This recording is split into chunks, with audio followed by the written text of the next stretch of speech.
Hi, I'm continuum.mid, and this is FreeDean, the Dean of Doom ripoff, free content replacement, where I'll be reviewing all the maps in Freedoom. If you're not familiar, Freedoom is a total conversion of both the Ultimate Doom and Doom 2 that was conceived in order to free the Doom community from the limitations of Doom's copyright. A lot of people seem to assume it's for people who can't afford Doom, but that's simply false. It's been under active development since 2003, led by Simon Howard and Mike Swanson, and features about 100 contributors, including yours truly. In this episode, I'll be reviewing Outpost Outbreak, the first episode of Freedoom Phase 1, on the latest development snapshot as of recording.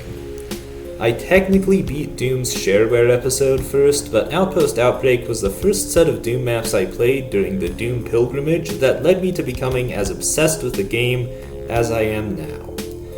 I do plan on reviewing the rest of Freedoom and maybe some other WODs, but I wanted to get this video out quickly so I can get some feedback, as commentated videos are a new frontier for me.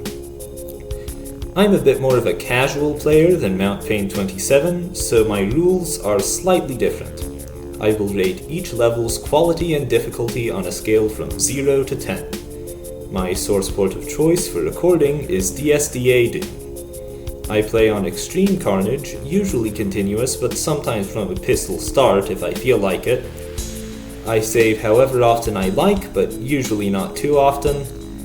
And I don't really care about 100% kills or secrets. I'm a mediocre Doom player at best, and art is subjective, so you're free to disagree with my opinions in the comments. Now, let's get to the levels. E1M1, Outer Prison. It's weird to say this about a level called Outer Prison, but the first level in Freedoom is kinda beautiful. The indoor areas showcase Freedoom's Aquatex texture pack right out of the gate, and the cliffside is a wonderful sight. Gameplay-wise, Outer Prison is somewhat more complex than Doom's opening map, but still trivial to beat. There are 4 types of monsters here: zombies, shotgun zombies, serpentipedes, and fleshworms, and a substantial portion of the level requires the blue key. But if you take the most direct route through the map, you won't see most of that. The pit that lies right in front of you when you start the game leads directly outdoors, where you can just go through another door to the exit. To see all of the map, you need to ignore the pit and take the door on the right, which is barely visible from the start of the level. This leads to a substantially harder, but still trivial storage area that exits on top of the cliffs, right in front of the blue key. The fact that most of E1M1 is completely optional is a huge flaw in an otherwise amazing opening map. Quality, 8 out of 10. Difficulty, 1 out of 10. E1M2, Communication Center. Because this level was one of the first Doom maps I ever played, a lot of the areas are stuck in my head, like the staircase with the serpentipedes or the fleshworm trap with the blue key, but thinking about it, if it weren't for that nostalgia, I'd probably consider Communication Center to be an utterly boring map. The texturing is bog standard, indistinguishable from any other tech-based level, and most of the fights have very little energy to them. It's still trivial to beat, and clearly meant for people completely new to Doom. I do like how you get an automap at the end, once again encouraging new players to explore, and the big AGM logo in the opening room is a nice touch, but that's all I have to say about this map. It's boring. Quality, 6 out of 10. Difficulty, 1 out of 10. E1M3, Waste Disposal. A lot of my thoughts about Communication Center echo with this level. It's a lot browner and more symmetrical, and there are more exploding barrels, but that's not enough to make it stand out. The only notable thing about Waste Disposal is its MIDI, alone with colors by the progressive metal duo Isotype. Several tracks from their album Kinship appear in Freedoom, and they're criminally underrated. I'll link the album in the description.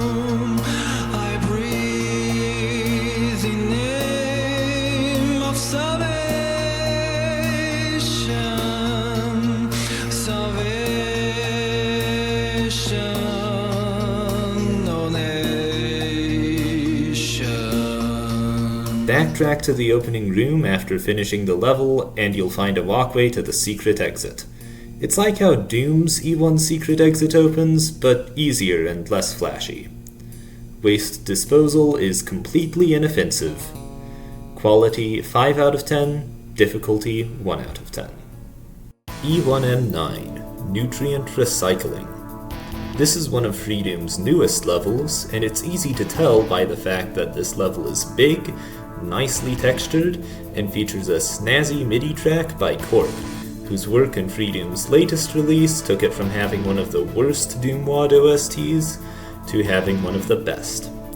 I'm actually fine with the amount of mandatory damaging floor in this level, because Mortrix includes just the right number of rescue suits to make this a breeze. We're also introduced to the minigun and the missile launcher, which are an absolute blast to mow down enemies with, although unfortunately the fights in E1M9 generally aren't the kind where you'll need these weapons. Maybe it's just the freshness of the experience, but I find nutrient recycling to be oddly fun. Quality 7 out of 10, difficulty 2 out of 10. E1M4, Supply Depot. I understand this sentiment may only make sense to people who played Freedoom before Doom, but the scale of the crate maze really made an impression on me when I first played Supply Depot, and so did the helipad and the futuristic-looking office building surrounding everything. Compared to any modern WAD, the visuals are nothing special.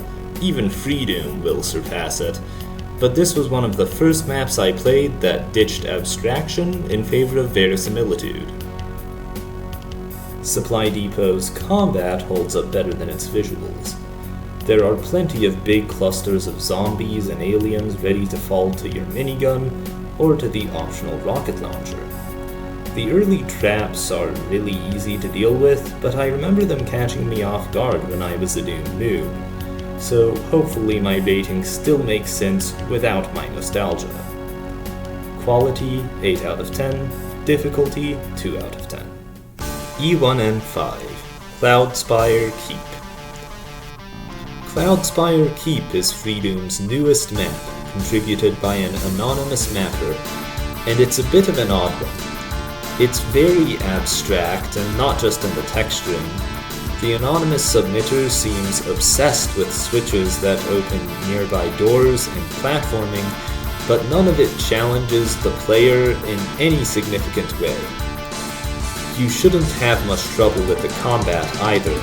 There are a couple sneaky traps and teleport ambushes, and a nice exhibition for the missile launcher in the yellow key room, but it's all just standard E1 fare. Quality 6 out of 10, difficulty 3 out of 10.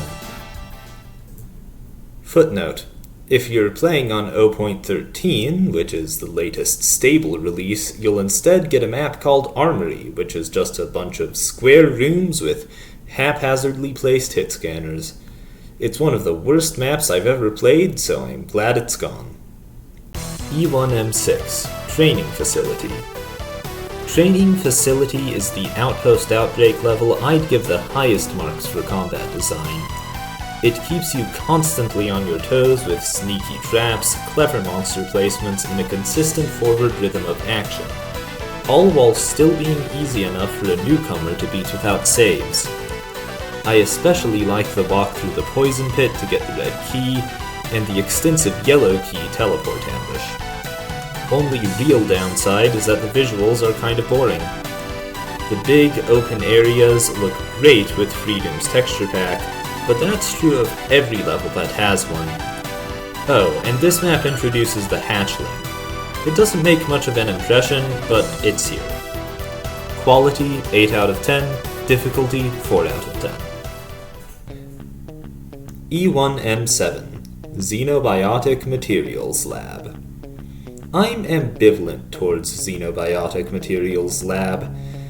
On one hand, it's clearly a high-effort product and has plenty of fun secret areas, but on the other, it's sprawling, maze-like, and doesn't stand out visually. Not to mention, Xenobiotic Materials Lab introduces my least favorite quirk of Freedoom's level design, mazes. At one point, you're dropped into a computer room where you have to find a couple switches amidst dead ends, and for some reason, multiple other Freedoom contributors go for the same trick. Plus, Kid Airbag seems to think that getting an invisibility sphere before a fight with Serpentipedes is a good thing, which it isn't. There's an overabundance of health, ammo, and weapons both in secrets and outside of them, so while the encounters are sometimes annoying, they're always trivial to beat. Quality, 5 out of 10. Difficulty, 3 out of 10.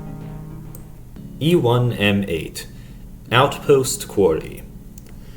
A lot of people criticize the original Doom's boss levels for being overly simplistic. The reveal of the most powerful enemy you've dealt with thus far can be impressive enough to carry a whole level the first time you play it, but when that's the entire focal point of the level, it drains the replay value. Outpost Quarry makes no attempt to improve on Doom's boss levels. It's just Doom E1M8, but with 4 Pain Lords instead of 2 Barons of Hell and no other monsters. Preceding the fight are several rooms filled with ammo, armor, and health, and then a maze, this time much longer and with the automap lines being invisible. Once again, I have no idea why Freedoom has so many of these. After all that, the actual battle is incredibly easy. With so much space and all the ammo in the world, it's hard to even take damage here. At least it looks unique, but I was hoping for something more. Quality, 4 out of 10. Difficulty, 1 out of 10. The story text after E1M8 reveals that you're a super soldier created by an evil corporation called AGM, at a facility that's being taken over by zombies and aliens. You'll spend the rest of Phase 1 looking for a starship that will take you home to Earth. So, Outpost Outbreak is an odd mix of levels. A large portion of it is repetitive and generic, but the 2 GeekMarine maps are great fun, and it's never actively grating. Just like Knee Deep in the Dead, Outpost Outbreak is so easy that someone who's never played Doom will have little trouble with it. But that's a good thing for a first episode.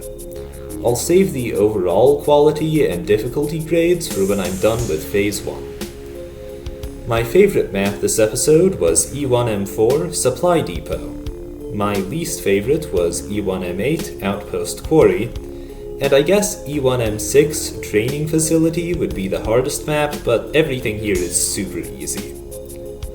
Once again, this is the first time I've attempted a commentated video at this level of editing, so let me know if I've made any major mistakes.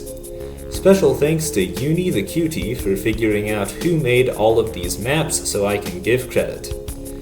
Thanks for watching, and assuming you guys liked this video, I'll see you in part 2 of FreeDean, where I'll be covering Ruin upon Ruin.